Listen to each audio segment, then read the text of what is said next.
MVP nagpatawag ng emergency meeting. TV5 programming.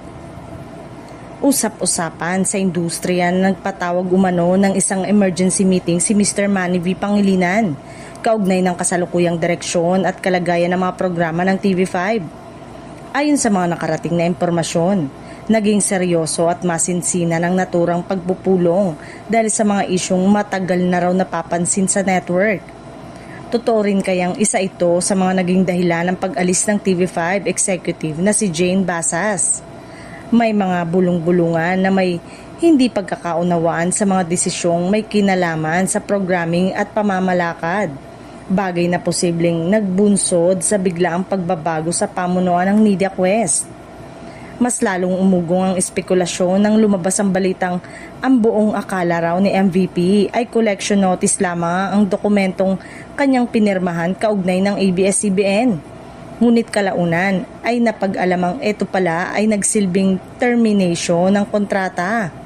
Ang naturang pangyayari umano ang naging isa sa mga nagpagising kay MVP upang mas tutukan ang mga nangyayari sa loob ng TV5.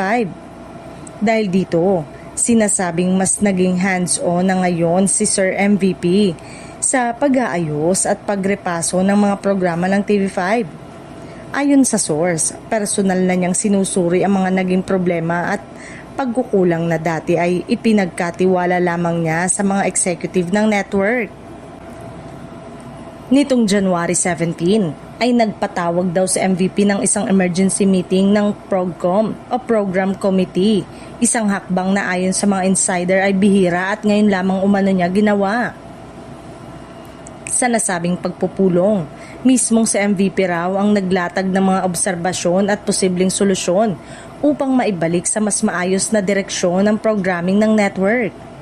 Sa ngayon, inaabangan na ng marami kung sino ang ipapalit na nakabakanteng posisyon ni Jane Basas bilang presidente at CEO ng MediaQuest.